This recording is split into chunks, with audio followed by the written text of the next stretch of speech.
Assalamualaikum warahmatullahi wabarakatuh.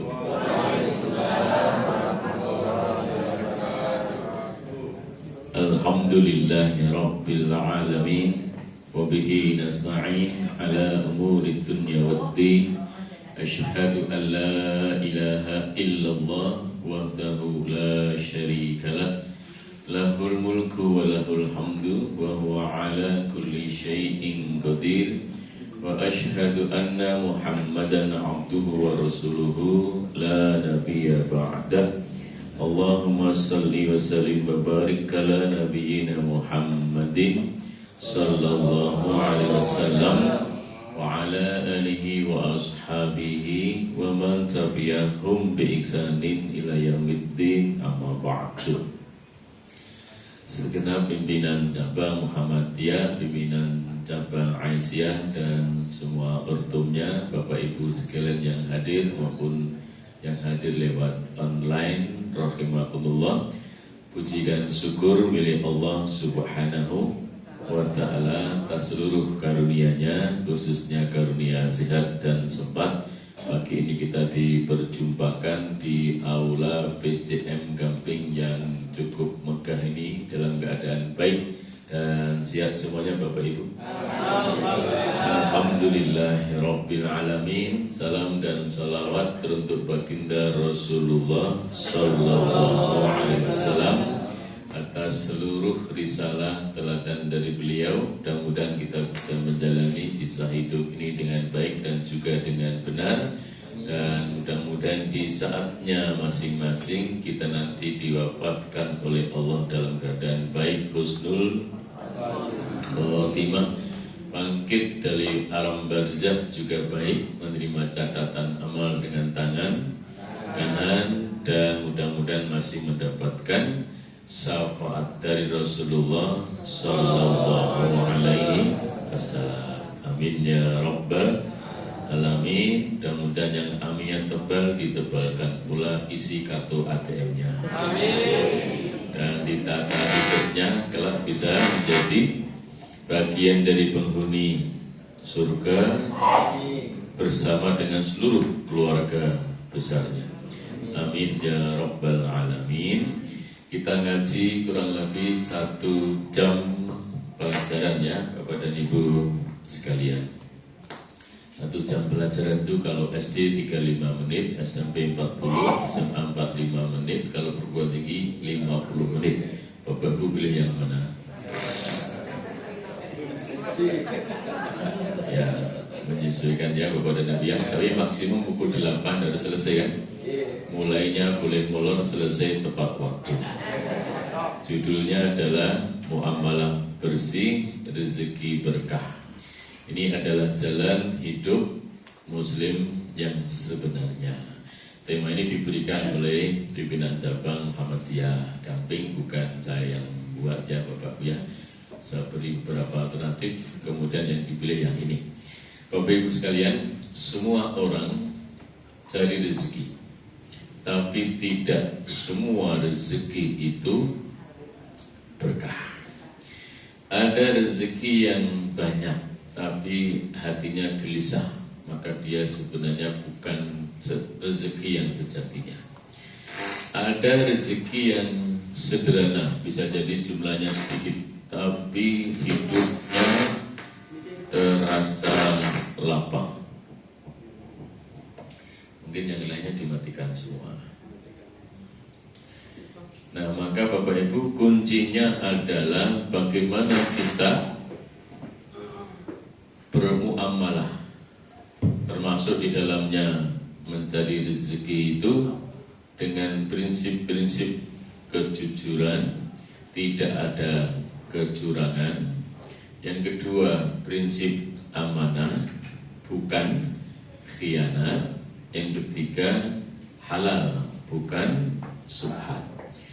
3 ini ciri utamanya. Yang lainnya bisa jadi masih ada. Tapi kalau yang 3 ini kita pegang sebagai prinsip dalam bermuamalah, termasuk di dalamnya mencari upah, mencari rezeki, bekerja, insya Allah rezeki kita itu nanti akan berkah. Nah, maka pagi ini kita belajar ya Bapak Ibu sama-sama. Saya juga belajar dari Bapak Ibu sekalian. Jangan dikira kalau mengajar itu tidak pernah belajar dari yang mendengarkan. Ya, semua proses belajar, hanya beda posisi Bapak Ibu ya. Maka target kita pagi ini Bapak Ibu, kita berusaha untuk memahami konsep muamalah secara bersih. Yang kedua, kita bawa pemahaman itu sampai pada kesadaran, yaitu kesadaran bahwa rezeki yang haram, yang dicari dengan cara yang tidak halal, itu justru membuat kesengsaraan dan kegelisahan hidup di dunia. Nah, maka bagaimana kita menyusun langkah-langkah praktis yang kaitannya dengan muamalah ini sehingga nanti mendapatkan rezeki yang berkah. Nah, apa itu muamalah bersih dan rezeki yang berkah? Muamalah bersih adalah dicirikan dengan setiap interaksi harta dan hubungan sosial itu yang memenuhi syariat. Jikalau jual beli akadnya jelas, maka kalau Bapak Ibu pernah ke Tanah Suci, penjual-penjual di Tanah Suci di akhir transaksinya selalu bilang halal, halal, gitu kan? Nah, hal itu artinya apa? Ya, memenuhi prinsip syariat tadi itu. Ya, sudah sah ini ya. Nah, boleh ya gitu. Nah, artinya sudah sama-sama ridhonya, pembelinya ridho, penjualnya ridho. Labanya berapa nggak usah dipikir. Itu ya Bapak Ibu. Maka tidak ada ukuran tertentu harus berapa persen. Orang jual beli itu berselisih laba. Yang penting dua-duanya ridho. Itu prinsip satu Bapak dan Ibu sekalian ya. Nah, sesuai dengan syariat itu dicirikan dengan adanya akad yang jelas ya. Maka nanti transaksinya menjadi halal. Nah, prinsip kedua, pada saat Bapak Ibu akad bisa jadi bilang halal ya, halal, karena belum tahu isinya. Nah, isi perjanjiannya itu memberatkan salah satu pihak atau tidak. Di dalamnya ada kejujuran atau tidak. Itu menjadi prinsip yang berikutnya pada Ibu sekalian, ya. Maka di dalam transaksi, di dalam akad itu juga mesti ada prinsip-prinsip kejujuran. Di dalam buat perjanjian-perjanjian transaksi tidak boleh menyembunyikan ayat atau diktum yang isinya menipu, karena bisa jadi yang salah satu pihaknya nggak baca. Pernah Bapak Ibu mengadakan perjanjian transaksi jual beli dengan cara tertulis, kemudian suruh tanda tangan? Coba yang tanda tangan itu baca seluruhnya enggak? Belum tentu. Bapak Ibu pernah pinjam di bank enggak? Iya. Bapak Ibu tanda tangan enggak perjanjiannya? Tanda tangan, baca seluruhnya enggak? Enggak. Tak percaya saja sama pegawai bank, ya toh? Tanda tangan, tanda tangan, tanda tangan. Nah, maka di dalam isinya itu juga harus ada unsur-unsur kejujuran. Tidak boleh ada penelikungan di dalamnya, gitu ya. Loh, tahu-tahu kok setelah dibaca teliti ternyata merugikan kita. Kita jadi ridho nggak akhirnya? Tidak jadi, ridhonya batal akhirnya Bapak Ibu. Maka yang pertama tadi jadi hilang. Nah, ini juga bagian dari yang harus dijaga. Ya, maka memenuhi syariat berarti ada perjanjian yang jelas. Yang kedua ada unsur jujur, tidak ada penipuan, tidak manipulatif. Yang ketiga adil, artinya secara substansial itu tidak merugikan salah satu pihak atau hanya menguntungkan salah satu pihak. Itu yang nanti akan disebut muamalah bersih. Kepada Ibu ya. Nah, maka nanti bisa terjaga dari riba, bisa terjaga dari suap, bisa terjaga dari gratifikasi, bisa terjaga dari markup fiktif kalau proyek. Ya ujungnya ya kita bisa terjaga dari korupsi, Bapak dan Ibu. Gratifikasi itu rata-rata diberikan karena ada proses yang tidak wajar. Misalnya ya, ada seorang peminjam di bank yang sebenarnya agunannya itu nggak memenuhi syarat. Agunannya hanya senilai 1 miliar. Mengajukan pinjaman di bank 5 miliar. Menjanjikan kepada salah satu pejabat di bank, nanti kalau aku kau pinjami 5 miliar, walaupun agunanku hanya 1 miliar, engkau nanti tak kasih di balik layar 1 miliar. Itu namanya gratifikasi. Pasti ada yang tidak wajar, Bapak Ibu. Ya, kenapa orang kok memberikan hadiah yang ada hubungannya dengan transaksi? Pasti ada yang tidak wajar. Bangun kantor pimpinan cabang Muhammadiyah, misalnya, kotanya nggak usah disebut, ya. Pasir ini harganya berapa? 1 truk 5 kubik gitu. Kalau di sini berapa? Ya, kalau apal berarti tukang bangun ya. Misalnya dibuat mudah 1 juta 1 truk gitu ya Bapak Ibu ya. Nah, kemudian dijualnya 1,2 itu berarti ada markup 200.000. Di pembukuannya yang ditulis 1,2. Nah, ada supplier pasir yang lainnya nawari, ini aku sama-sama 1,2, tapi nanti kamu tak kasihnya 300 bukan 200. Nah, itu namanya apa? Namanya suap plus gratifikasi dan markup ya Bapak ya, terus komplit itu ya. Itu.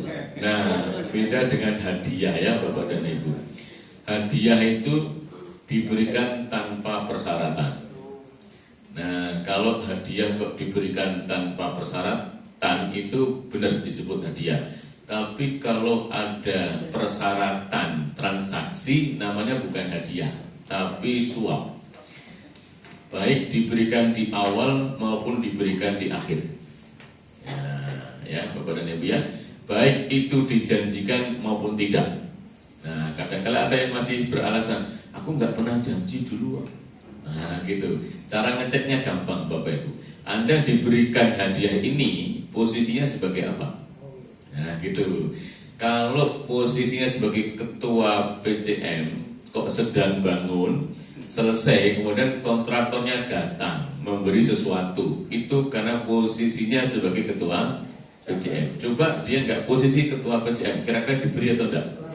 Nah, itu namanya suap. Gampang ngeceknya Bapak Ibu. Jadi kalau disebut hadiah itu benar-benar diberikan tanpa persyaratan.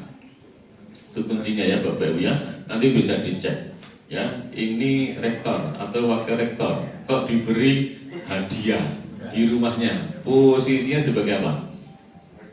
Iya, rektor atau wakil rektor. Kepala dinas juga demikian. Maka hati-hati Bapak Ibu ya kalau mau menerima pemberian, pasti itu ada motifnya gitu. Kok diganti lagi, bagus ini? Oh ya, cek. Oke, alhamdulillah. Nah, itu baru contoh-contoh trigger Bapak ya, nanti bisa dilanjut dalam tanya jawab. Memang ini halus Bapak Ibu sekalian ya. Kalau nggak hati-hati kita ngeklaim halal jebulane haram. Kan gitu, bahaya untuk kita sendiri kan. Minimum subhat yang enggak jelas, dan subhat itu menurut Imam Syafi'i lebih berat ke haramnya daripada halalnya. Maka beliau itu yang subhat saja dihindari. Ya, penceramah ya bisa Pak, semua itu bisa. Gitu? Penceramah itu bisa menerima suap ya. Nah, diundang neng pertemuan cilik, gitu. Nah, kalau diundang neng pertemuan besar, kalau mau wis janji neng pertemuan cilik mau setahun sing janji, terus diundang neng pertemuan besar, gitu. Nah, kira-kira ya beda, gitu. Nah, terus sing cilik mau dibatal, no Bapak Ibu. Adil nggak kira-kira? Ya Bapak Ibu yang menilai sendiri ya. Nah, maka Bapak Ibu, rezeki berkah itu bersumber dari harta yang halal. Ya. Nah, halal itu substansinya halal, cara mendapatkannya halal. Karena ada yang substansinya halal, caranya mendapatkan haram. Ayam itu halal atau tidak? Halal. Tapi nek sing goleki nyolong piye tanggane dadi haram. Minuman keras itu haram atau halal secara substansial? Haram. Apa meneh sing nyolong? Nah, wis minuman keras itu nyolong, berarti double Bapak ya, substansinya haram, caranya juga haram. Salah satu saja kena itu haram. Barangnya halal, caranya mendapatkan haram, jadinya haram. Maka hubungannya dan bukan atau. Ya. Nah, dan bukan atau. Barangnya halal, cara mendapatkan halal, itu baru halal. Tapi kalau barangnya halal, caranya haram, hasilnya haram. Caranya halal dengan membeli, tapi barang yang dibeli haram, berarti dan ketemunya haram. Apalagi substansinya haram, cara mendapatkannya haram, hasilnya haram. Itu hukum matematika, benar dan benar ketemunya benar, benar dan salah ketemunya salah, salah dan benar ketemunya salah, salah dan salah ketemunya salah. Nah, gitu ya Bapak dan Ibu ya. Nah, ini sinau matematika. Nah, maka Bapak Ibu, harta itu walaupun nggak banyak, tapi nanti terasa cukup. Itu cirinya halal. Dan bisa menjadi wasilah atau perantara semakin taat kepada Allah Subhanahu wa Ta'ala. Harta kita nanti kalau halal akan menggiring kita itu kepada perbuatan-perbuatan baik, bukan perbuatan-perbuatan maksiat. Gitu. Ya, hartanya sedikit, caranya mencarinya halal, itu nggak mungkin dipakai foya-foya Bapak Ibu. Ya, nah kok domando-mando kita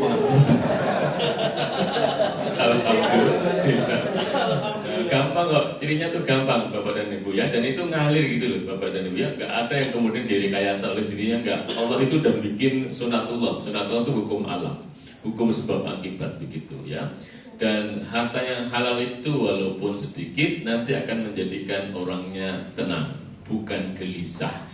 Karena tidak pernah merasa melakukan kecurangan, melakukan ketidakadilan, dan melakukan perbuatan yang melanggar hukum. Begitu Bapak Ibu ya. Nah, ini tentang muamalah bersih dan rezeki yang berkah. Landasannya ada di dalam beberapa ayat di dalam Al-Quran. Salah satunya Quran Surat Al-Baqarah ayat 188. Wala ta'kulu amwalakum bainakum bil batili wa tudlu biha ilal hukami litakulu fariqam min amwalin nasi bil ismi wa antum ta'lamun. Dan janganlah kamu memakan harta di antara kamu dengan jalan yang batil, dan janganlah kamu membawa urusan harta itu kepada para hakim dengan maksud agar kamu dapat makanan sebagian harta orang lain itu dengan cara berbuat dosa padahal kamu mengetahui. Singkatnya nyuap hakim. Nah, gitu ya Bapak dan Ibu ya. Ada pembagian harta waris. Nah, kemudian salah satu yang kuat itu nyogok hakimnya supaya dapat bagian yang lebih banyak. Nah, itu contoh yang terlihat ya Bapak dan Ibu sekalian. Maka dari ayat tadi ada pesan utama. Pertama adalah bahwa Allah itu melarang keras. Yang pertama namanya suap. Suap untuk memenangkan perkara tertentu. Dan ini banyak kok dikit Bapak Ibu. Banyak itu dengan gue bukti nomor buatan. Ya kasat mata walaupun kita nggak punya buktinya ya Bapak dan Ibu ya. Nah kadangkala orang baik itu masuk penjara ada orang yang jelas-jelas ya di media juga banyak diberitakan gitu ya, melakukan kejahatan itu bisa lolos dari hukuman gitu ya, baik masalah pidana maupun masalah perdata. Nah, maka keadilan di dunia bisa jadi dipermainkan, tapi keadilan akhirat nanti yang tidak mungkin dipermainkan ya. Maka Allah itu memberi wanti-wanti kepada kita untuk menghindari apa? Suap. Suap itu apa Bapak Ibu? Ibu-ibu pernah menyuapi enggak? Nah, ya kayak gitu loh Bapak ya. Itu namanya suap. Nah, menyuapi anak kan? Nah gitu. Itu dikit-dikit atau langsung banyak? Nah iya, gitulah kira-kira Bapak Ibu ya. Nah, menyuapi anak itu bagus. Nah, tapi kalau menyuapi orang yang bukan haknya disuapi, nggak bagus.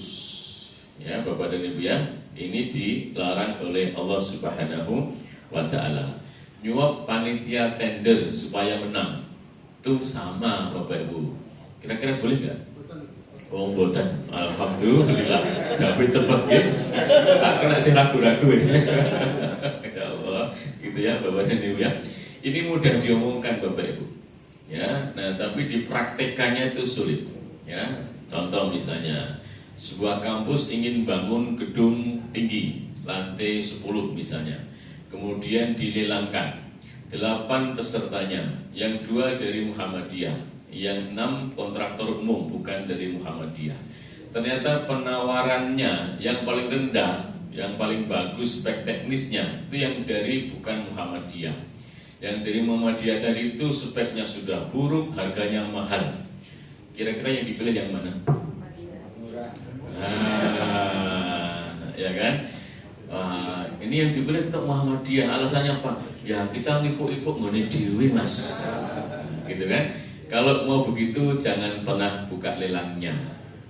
Ya. Nah, langsung aja tunjuk gitu. Maka tidak ada orang yang dirugikan. Gitu loh Bapak Ibu. Sederhana kan? Sederhana. Nah, tapi prakteknya itu belum tentu kita tuh bisa, itu loh masalahnya Bapak Ibu ya.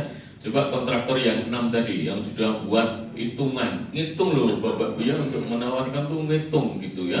Sudah mungkin berhari-hari nggak tidur. Begitu terendah, terbagus speknya nggak jadi ditunjuk, hanya untuk belajar panitianya. Oh, kamu harganya ikut dia. Nah, itu namanya tidak adil. Berarti kira-kira berkah nggak nanti bangunannya? Gitu Bapak Ibu ya. Nah, manipulasi data, laporan, kontrak itu juga tipis ya Bapak Ibu batasnya ya. Nah, ada orang yang pegang anggaran di kantor, di kampus, di sekolah ya, bendahara atau pimpinan kegiatan. Ada workshop, anggarannya berapa? Anggarannya 10 juta. Untuk konsumsi berapa? 6 juta. Nah, terus dibelanjakan konsumsi. Kok turah sidik ini? Turah piro? 100 sih. Ya sebut jajan yuk. Nah, ya Bapak ya, atau dia jajan sendiri keluarga itu, ada notanya. Terus dimasukkan dalam LPG. Oh, kok Bapak-bapak gumujeng niki mriksani napa pengalaman. Nah, niku ora tipis ta Bapak Ibu. Nah, maka itu juga bagian dari yang dilarang ya Bapak. Jadi semua itu harus memenuhi 3 prinsip yang di atas tadi. Akotnya jelas, 2 jujur, 3 adil. 3 itu prinsipnya ya Bapak Ibu. Nah, termasuk mengambil hak orang lain dengan cara legal formal tapi batil secara syar'i, yaitu melalui proses pengadilan tadi. Ya, hakimnya disuap. Nah, akhirnya secara formal dia menang perkaranya, ya. Nah, tapi itu sejatinya batil, tidak ada keadilan. Nah, maka nanti yang bicara keadilan Allah di akhirat, di dunianya hartanya gak akan pernah berkah, gitu ya, Bapak dan Ibu sekalian. Nah, contoh dalam aplikasinya tidak membuat nota fiktif ya untuk menarik dana, tidak mengatur proyek agar menguntungkan kelompok tersendiri, tidak memakai jabatan untuk meng-AC sesuatu yang tidak jelas demi fee. Nah ini tantangan loh Bapak dan Ibu ya. Dan nanti keimanan kita itu akan ada ukurannya dengan jumlah rupiah. Ya, kita biasa megang uang 1 juta, itu disuap dengan 1 juta nggak mempan Pak. Ya, nah, ya, nek 2 juta urung mikir Pak, nek 5 juta akhir mikir. Rata-rata tuh 5 kali lipat Bapak Ibu, apalagi kok 10 kali lipat dari yang dia biasanya pegang anggaran. Biasa pegang anggaran 100 juta, itu nanti disuap dengan angka 50 juta, belum tentu gigrik hati nih Bapak Ibu. Nah, tapi kalau disuap dengan 500 juta, wah, mesti mikir Bapak Ibu, rasa turu tuh sungi. Gitu ya. Nah, maka akan ada ukurannya dengan jumlah rupiahnya. Maka Bapak Ibu tidak usah heran ketika dulu itu kan soleh banget ya. Ya, tetangga saya sudah lama berjumpa orangnya jujur. Iya, karena belum pegang jabatan, belum pegang duit Bapak Ibu sekalian. Ya. Nah, kita tidak pernah bisa memastikan bahwa orang itu soleh selamanya. Ya, orang itu baik selamanya. Kenapa? Karena setan itu mengujinya continue dan periodically Bapak Ibu ya. Jadi terus menerus datang gitu loh. Nah, kalau kita kan malah kadang-kadang nggak konsisten. Hari Minggu datang, kadang-kadang minggu yang depan nggak datang lagi gitu kan. Kalau setan rutin Bapak Ibu. Sampai berhasil. Dan mereka itu kan spesialis. Coba, iblisnya kan spesialis Bapak Ibu. Iblis yang tukang ganggu orang berumah tangga, namanya apa? Dasim. Ya konsisten terus Bapak Ibu. Wah, pisau. Bojomu wis akeh. Terus gitu tuh. Konsisten. Nanti setan yang tentang proyek juga sama, khusus Bapak Ibu ya. Nah, gimana Pak? Walaupun gak ada gajinya. Walaupun gajinya mereka besar Pak. Ya kan kita nggak tahu aja. Jadi iblis, banyak iblis itu kasih hadiah. Kalau kamu dapat 1, tak kasih hadiah. Ini kan gitu bisa juga. Tahu kita kan nggak tahu, nggak pernah ikut komunikasi kan Pak. Ya Allah ya. Nah ini ya Bapak dan Ibu sekalian. Yang kedua, ancaman untuk kecurangan. Ancaman bagi yang curang dalam timbangan dan takaran. Quran surat Al-Mutaffifin. Wailul lil mutaffifin alladzina idza qtalu 'alan nasi yastawfun wa idza kaluhum aw waznuhum yukhshirun. Celakalah bagi orang-orang yang curang dalam menakar dan menimbang, yaitu orang-orang yang apabila menerima takaran dari orang lain mereka minta dicukupkan, dan apabila mereka menakar atau menimbang untuk orang lain mereka mengurangi. Di pasar-pasar Bapak Ibu pernah lihat atau menyaksikan enggak?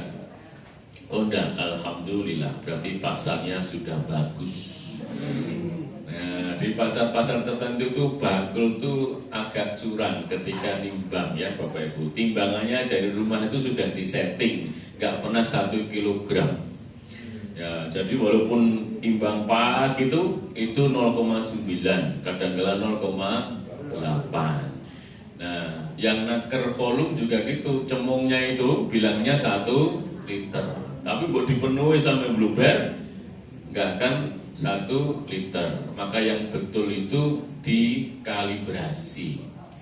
Nah, mosok neng pasar dikalibrasi, belum tahu kurmu saya Pak. Ya, dan ini pekerjaan pemerintah loh harusnya Bapak Ibu ya. Timbangan-timbangan bakul-bakul di pasar harusnya dicek kebenarannya. Ini yang sudah dicek baru SPBU Bapak Ibu. Nah, ini Pertamina cukup tegas ya, akhir-akhir ini cukup tegas. Begitu ketahuan curang ditutup sementara Bapak Ibu. Kemudian si pemilik nulisi sedang renovasi. Itu ya Bapak dan Ibu sekalian.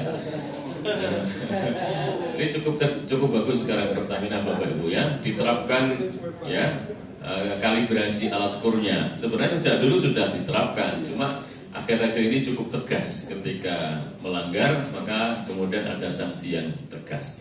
Ini penting loh Bapak dan Ibu sekalian ya. Nah, jangan sampai kita berlaku demikian. Kalau beli ingin dilebihi timbangannya, tapi kalau jual ingin ngurangi timbangannya. ya. Kalau yang ditimbang berat, nah itu tidak begitu masalah Bapak Ibu. Tapi kalau yang ditimbang itu kecil-kecil, contohnya cincin, wah itu kan kecil tuh Bapak Ibu, selisihnya miligram. Nah, padahal 1 gramnya berapa? Oh, boten hafal, alhamdulillah. Okay. Berarti boten sehafal Bapak Ibu ya.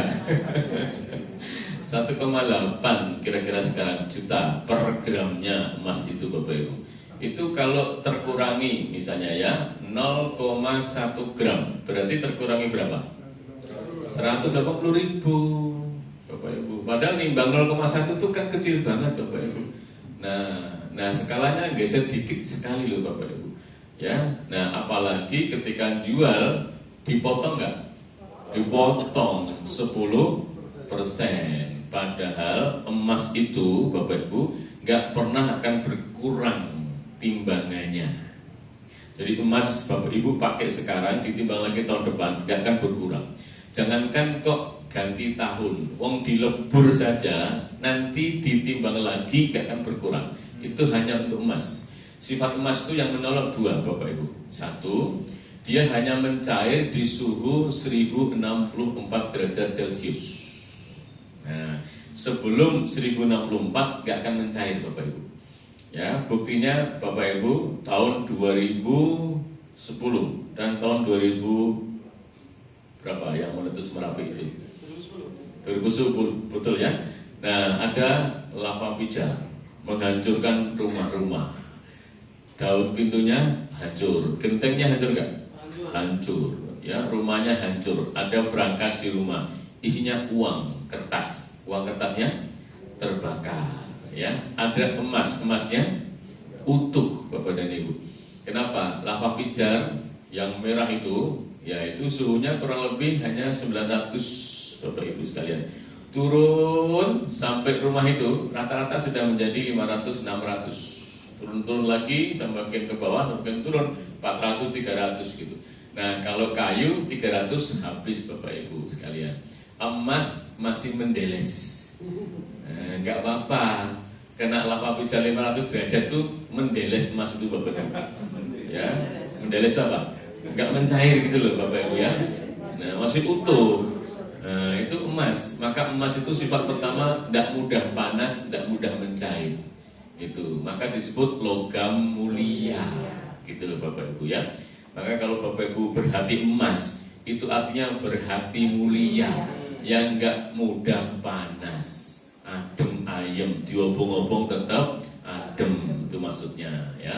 Yang kedua, emas itu kalau nanti dileburkan di suhu 1064 derajat Celcius kemudian dicetak jadi barang baru.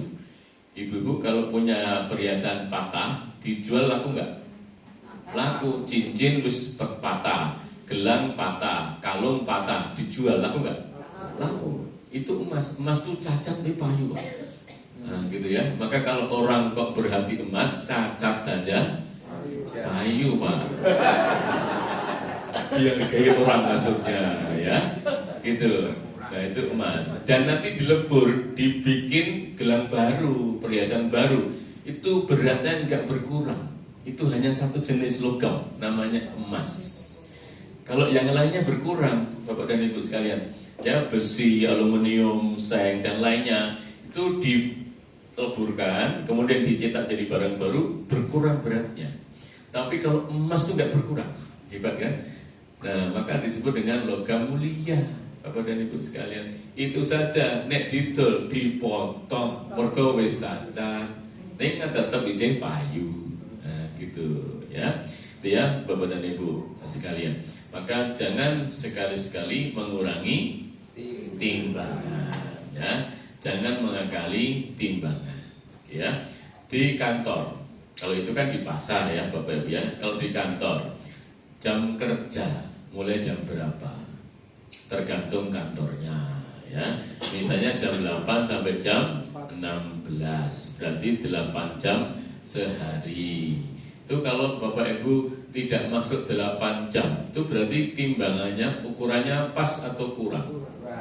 Nah, pun sadar sedaya mboten kula terusaken nggih. di proyek sama loh nih Bapak Ibu, semua lini itu bisa terjadi Bapak Ibu. Volume pekerjaan ditetapkan 100%, realisasinya 70%, itu berarti timbangannya kurang atau enggak? Kurang gitu ya. Proyek pemerintah Bapak Ibu, ada PPN-nya enggak? Ada 11%. Ada PPH-nya enggak? Ada sekitar 4%. Berarti sudah 15%. Kontraktor boleh untung enggak? Boleh, diatur oleh pemerintah 10%. Berarti yang sudah terbuang berapa untuk pajak sama keuntungan kontraktor? 25%. Maka nilai proyek yang benar adalah senilai 75%. Itu proyek yang benar Pak. Nah jadi hanya 75%, benar saja hanya 75%. Apalagi nggak benar, berarti bisa separuh dari nilai proyek Pak. Nah maka hati-hati ini ya. Tuh ya Bapak dan Ibu. Maka garis besarnya muamalah itu bisa menjadi ancaman kalau kita bermuamalahnya curang, ya, akan mengantarkan pada celaka. Maka sekecil apapun kecurangan itu nanti bisa menghilangkan keberkahan, ya Bapak dan Ibu. Berikutnya, hidup bersih, hidup thayyibah. Hidup bersih melahirkan kehidupan yang thayyibah. Ya. Di dalam Al-Quran surat An-Nahl ayat ke-97. Man 'amila shalihan min dzakarin aw unsa wa huwa mu'minun falanuhyiyannahu hayatan thayyibatan wa lanajziyannahum ajrahum bi ahsani ma kanu ya'malun. Barang siapa mengerjakan kebajikan, baik laki-laki maupun perempuan, berarti posisinya sama. Dalam keadaan beriman, sungguh akan kami Allah berikan kepadanya kehidupan yang baik, dan sungguh akan kami beri balasan kepada mereka dengan pahala yang lebih baik dari apa yang telah mereka kerjakan. Maka gaji sedikit itu tidak apa-apa. Yang penting di dalamnya ada akad yang jelas, ada keadilan. Kemudian satu lagi apa? Kejujuran. Ya, insya Allah nanti gajinya akan bernilai lebih seperti janji Allah ini. Walaupun gajinya sedikit, Allah akan beri kehidupan yang lebih baik, dan Allah akan cukupkan kebutuhannya. Quran surat At-Tolak ayat 2 hingga 3 yang terkenal sebagai ayat 1000 dinar. Kalau dibaca 100 kali, bagaimana bunyinya? Umayyattaqillaha yaj'alahu makhraja warzuqhu min haitsu la yahtasib wa may yatawakkal 'alallahi fahuwa hasbuh. Innallaha balighu amrih qad ja'ala ila akhirih. Ya, itu ya Bapak dan Ibu ya. Barang siapa bertakwa kepada Allah, maka Allah akan berikan jalan keluar dari setiap masalahnya. Maka dia nanti akan mampu menyelesaikan masalah tanpa masalah. Seperti slogannya Pegadaian. Maka hatinya tentrem Bapak Ibu, tidak khawatir dengan masalah. Karena prinsipnya kalau Allah beri masalah, pasti Allah akan ambil masalah itu. Kalau Allah ambil sesuatu dari kita, pasti Allah akan ganti. Nah, di dalam hatinya itu ada prinsip itu Bapak Ibu. Yang kedua adalah warzuqhu min haitsu la yahtasib. Allah akan beri rezeki dari jalan yang tidak disangka-sangkanya. Dia saja enggak menyangka, gitu loh Bapak dan Ibu ya. Nah, tapi dia yakin bahwa ketika dia taat takwa pada Allah, pasti Allah akan cukupkan, ya, karena akan beri rezeki dari jalan yang dia sendiri enggak tahu asalnya. Yang ketiga, wa may yatawakkal 'alallah fahuwa hasbuh. Kalau bertawakal kepada Allah, maka Allah akan beri rezeki yang cukup, akan cukupkan kebutuhannya. Maka di dalam hatinya juga ada ketenangan walaupun gajinya terbatas. Ada suami istri guru SD Muhammadiyah, non PNS, non ASN. Kira-kira gajinya berapa? Gak usah dihitung ya. Nah, intinya kecil gitu kan Bapak Ibu. Punya anak 5.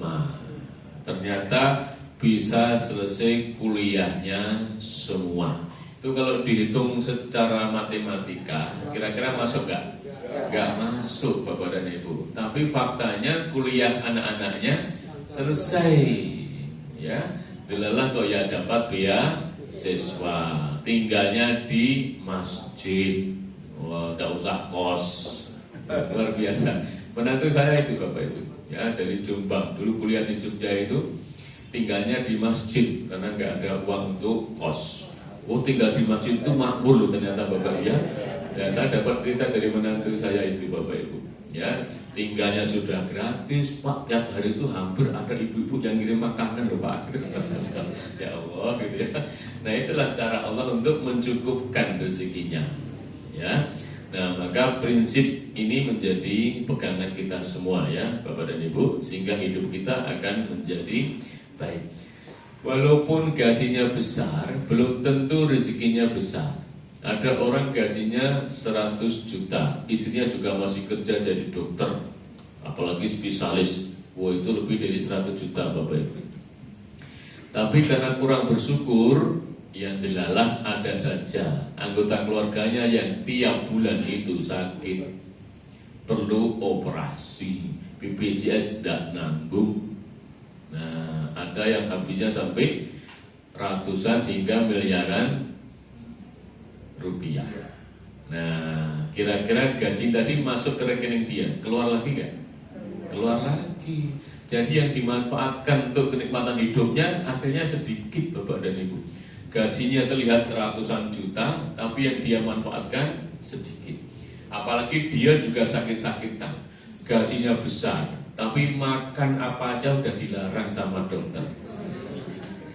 Berarti itu rezeki yang bisa dinikmati sedikit, walaupun gajinya besar. Dulu muda, gajinya dikit, gak mampu beli makanan enak. Begitu sudah besar, tua, gajinya baru gede, baru besar. Tapi gak pada bersyukur, sehingga dia beri sakit-sakitan oleh Allah. Dulu gak mampu beli, gak bisa makan. Sekarang mampu beli, tetap gak bisa makan. Itu namanya rezeki Bapak Ibu ya. Nah ya, belum tentu gajinya besar, rezekinya besar. Maka yang bagus, walaupun rezekinya gak besar atau kecil, yang penting apa? Ya, membahagiakan, ya cukup gitu ya. Nah, maka ada yang disebut dengan makna hayah thayyibah, hati tenang, tidak dikejar rasa bersalah, merasa cukup atau qanaah, tidak diperbudak oleh gaya hidup. Tonggone arep urip kaya ngopo ya monggo. Nah, gitu loh Bapak ya. Tonggone tuku mobil anyar, alhamdulillah, boten sah melu demam. Nah, malah sok iso nyilih, kan gitu. Nek apa-apa nunut kan gitu Bapak. Ra entuk dinuruti ora apa-apa. Ngoten. Nanti pikirannya penak. Ngoten nggih Bapak Ibu sekalian. Berikutnya, takwa, tawakal dan rezeki yang tak terduga. Ya. Quran surat At-Tolaq ayat berapa tadi Bapak Ibu? 2-3 yang tadi sudah kita baca. Ini kita ulang di ayat yang ketiga. Warzuqhu min haitsu la yahtasib wa may yatawakkal 'alallahi fahuwa hasbuh.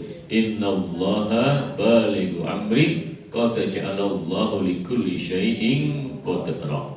Dan dia akan memberikan rezeki dari arah yang tidak disangka-sangka. Barang siapa bertawakal kepada Allah, niscaya Allah akan mencukupkannya. Sungguhnya Allah melaksanakan urusannya. Sungguh Allah telah mengadakan ketentuan bagi setiap sesuatu. Nah, maka pesan penting dari ayat ini, pertama, kadang kita itu tergoda cara kotor karena takut kalau jujur nanti tidak cukup. Ada orang katakan bahwa nek jujur acur. Itu keliru Bapak Ibu ya. Nah, tapi kadang-kadang jadi semboyan karena seolah-olah itu benar. Gitu kan Bapak Ibu ya. Acur sebentar ya gak apa-apa, tapi pasti nanti di belakangnya mujur gitu loh. Maka yang perlu kita lestarikan bukan jujur kok acur, tapi jujur mujur. Gitu loh Bapak Ibu ya. Nah, tapi yang terlanjur tersebar di masyarakat apa? Jujur acur. Ya karena memang kemaksiatan kejahatan itu selalu menang di depan Bapak Ibu. Ya. Nah, kemudian kejujuran menangnya di belakang. Lihat itu peperangan di pewayangan itu Bapak Ibu. Apapun serinya, ya, apapun judul lakonnya, itu pasti kejahatan itu menang di awal. Tapi ujungnya yang menang siapa? Kejujuran Pak. Pendowo itu selalu menang. Grup wayang yang ditaruh di sebelah kanan dalang itu di akhir cerita itu selalu menang. Gak pernah kok yang menang di akhir kok wayang yang ditaruh di sebelah kiri. Lihat karakternya juga beda. Wayang-wayang yang ditaruh di sebelah kanan itu simbol kebaikan semua. Ya, mata dibaca menghadap kemana? Ke bawah semua. Itu Bapak ya kan lihatnya ke bawah semua. Wayang-wayang di sebelah kanan dalang itu. Yang kedua, matanya tuh nggak belalak, tapi sipit. Itu namanya mata liat, Bapak ya. Nah, lihat itu nggak usah belalak gini, wajar aja gitu. Wajahnya dibuat warna apa? Ada yang hitam, simbol kesejukan, ya. Ada yang kuning, simbol kebahagiaan, kan gitu, Bapak Ibu ya. Nah, tapi yang sebelah kiri rata-rata menghadap kemana? Ke atas, dana kabeh, Bapak. Buto-buto itu dana itu, ya. Nah, terus mulutnya ini nutup atau buka? Rata-rata buka. Itu kan mongso Bapak ya, serakah gitu loh Bapak ya. Motone pripun? Mulolok gitu ya. Nah, itu memang simbol ya Bapak dan Ibu. Dan itu karya ulama kita. Siapa? Ya, Sunan Kalijogo yang dikenal ya Bapak Ibu. Yang kemudian ngepengke wayang. Dulu pertunjukan wayang pertama kali itu bukan wayang kulit, tapi wayang wong, dan menjadi pertunjukan yang inklusif atau eksklusif. Eksklusif hanya ada di dalam keraton. Masyarakat jelata itu nggak pernah mampu lihat wayang wong, itu loh Bapak Ibu. Nah, maka oleh Sunan Kalijogo bentuk wayang tadi digepeng nih biar jadi halal maksudnya, ya. Nah, nggak lihat auratnya orang gitu loh maksudnya, ya. Nah, digepengke jadi 2 dimensi, 3 dimensi diubah jadi 2 dimensi Bapak Ibu. Kemudian direko-reko itu bentuknya, tidak menyerupai orang lagi gitu loh Bapak dan Ibu ya. Nah, maka jadi pertunjukan yang halal. Kemudian ditunjukkannya di alaun-alaun. Oh ya, alaun itu kan artinya bermacam-macam, beraneka ragam. Maka di alun-alun itu sembarang kalir ono. Wong dodol apa wae ono, wong pentas apa wae ono, itu namanya alaun. Pentas di alun-alun. Ada tiketnya enggak? Ada. Tiketnya adalah melalui sebuah regol gitu mau masuk, ya. Begitu mau masuk suruh nirukan syahadat asyhadu alla ilaha illallah wa asyhadu anna muhammadar rasulullah, terus masuk. Gratis masuknya. Tidak bayar, tapi baca 2 kalimat syahadat. Begitu sudah duduk pantas weyang goro-goro dijelaskan oleh Sunan Kalijogo. Oh, sebulannya dia mau mlebu Islam kan? Gitu akhirnya. Nah, itulah maka coba kalau nggak dibaca dari situ ya Bapak-Ibu, dulu kan mayoritas apa agamanya? Hindu, Buddha, kemudian menjadi mayoritas Muslim. Itu kalau nggak pakai cara yang strategis masif kan nggak mungkin coba. Bapak Ibu PCM sudah berdakwah berapa lama? Terus berapa orang Muslim baru? Nah, atau orang yang Muslim tapi dulu belum sholat menjadi sholat, berapa orang coba? Nah, kalah loh kita tuh Bapak Ibu sama ulama-ulama zaman dulu. Caranya itu loh dakwahnya begitu luar biasa, tidak terpikirkan loh Bapak ya oleh orang lain. Gitu ya Bapak dan Ibu sekalian. Maka Allah menjawab dengan takwa, dengan tawakal. Insya Allah nanti cukup ya. rezeki kita, dan Allah akan beri dari arah yang tidak diduga-duga. Ya, Bapak dan Ibu sekalian. Nah, ini selainnya masih banyak Bapak dan Ibu. Nah, tapi waktunya kan pas, ya toh. Nah, pengajian itu yang penting tepat waktu. Materinya nggak harus selesai. Kenapa? Karena pengajian itu kan nggak pernah selesai sekali, gitu Bapak ya. Proses pembelajaran itu yang baik kontinu, gitu ya. Nah, maka mudah-mudahan nanti masih ada kesempatan lain untuk meneruskannya. Terakhir tadi sampai di sini ya Bapak Ibu. Ya, bahwa kita jangan sampai tergoda untuk melakukan cara-cara yang kotor, cara-cara yang tidak baik ya Bapak dan Ibu. Kaum muslimin bolehkah kaya? Boleh. Tapi caranya yang baik. Nah, seperti yang tadi, 3 prinsip utama. Satu apa? Angkotnya jelas, gitu ya. Jadi akhirnya jadi halal, caranya itu jadi halal, gitu ya. Yang kedua ada apa? Kejujuran di dalamnya, gitu ya. Nah, yang ketiga adil. 3 itu Bapak Ibu. Ya, kalau hanya salah satu belum tentu loh Bapak Ibu ya, nanti menjadi berkah. Ya, muamalah yang bersih itu kalau 3 tadi, sehingga menjadikan harta kita, rezeki kita jadi berkah, gitu. Artinya berkah apa? Aziyadatul khair, 1, bertambah kebaikannya. Jadi harta tadi akan mendorong kita berbuat semakin baik, semakin baik, semakin baik. Itu namanya berkah. Kedua apa? As-sa'adah. Apa artinya? Membuat kita bahagia. Kita punya harta tambah bahagia, bukan tambah gelisah. Nah, itu berarti hartanya berkah Bapak dan Ibu sekalian, ya. Nah, yang ketiga namanya apa? Namanya al-manfaah. Bertambahnya manfaat. Itu namanya berkah Bapak dan Ibu sekalian. Jadi kalau harta kita membuat kita semakin meningkat dalam hal perbuatan baiknya, menjadikan hati dan pikiran kita semakin bahagia. 3, kita mampu menggunakan harta tadi untuk kebermanfaatan diri, keluarga, dan orang lain. Itu artinya hartanya berkah, gitu ya. Dulu punya rumah kecil, pintunya berapa kalau rumah kecil? Nah, paling 2, depan sama belakang. Nanti kalau mau tidur yang diingat-ingat pintunya berapa? 2. Cepet tidur nggak? Oh cepet, abang loro tak kancing kabeh mau, kan gitu.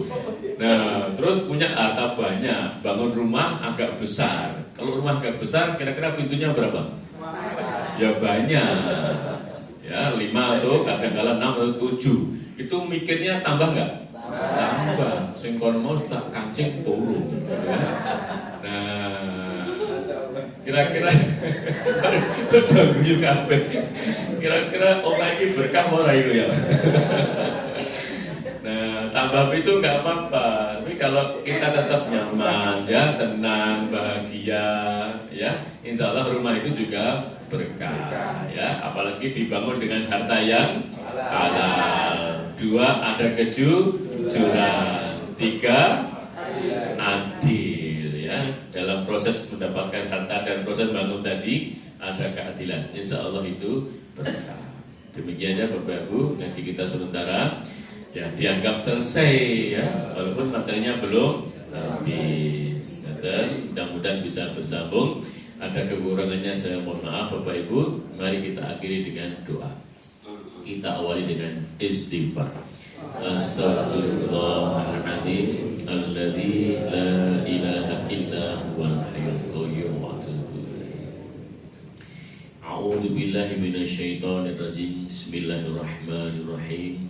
Alhamdulillahi Rabbil Alamin. Wassalatu wassalamu ala asrafil anbiya'i wal mursalin wa ala alihi wa sahbihi ajma'in wardu'ana ma'ahum birahmatika ya arhamar rahimin. Allahumma ighfir lil muslimina wal muslimat wal mu'minina wal mu'minat al ahya'i minhum wal amwat innaka sami'un qarib mujibud da'wat يا قاضي الحاجات ربنا ظلمنا أنفسنا وإن لم تغفر لنا وترحمنا لنكونن من الخاسرين ربنا لا تزغ قلوبنا بعد إذ هديتنا وهب لنا من لدنك رحمة إنك أنت الوهاب ربنا هب لنا من أزواجنا وذريتنا قرة أعين واجعلنا للمتقين إماما ربنا هب لنا من الصالحين رب اجعلنا مقيم الصلاة ومن ذريتنا ربنا وتقبل دعاء ربنا اغفر لنا ذنوبنا ولوالدينا وللمؤمنين يوم يقوم الحساب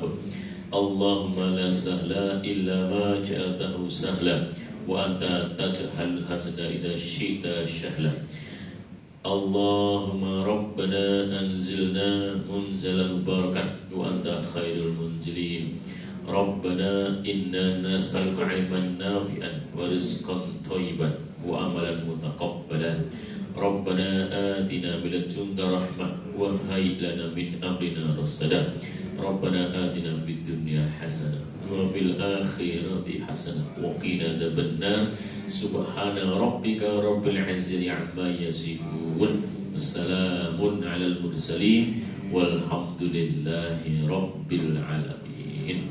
Kap semanten Bapak Ibu sepindah malih wonten lepatipun nyuwun pangapunten mugi-mugi wonten manfaatipun. Iki PJM Gamping sugih duwe gedung di aula sound system yo apik LCD komplit ya Allah ngaji we kursine apik ngene iki. Kamu kula nek ngaji teng PJM lane ranting niku dolesian kuabuh. Dadi akhir sak jam pelajaran niku sikile do paku-paku. Alhamdulillah, alhamdulillah, nasr minallah wa fathun qarib wa basiril mu'minin. Wassalamualaikum warahmatullahi wabarakatuh. Waalaikumsalam. Matur nuwun, saya khairan kasiron.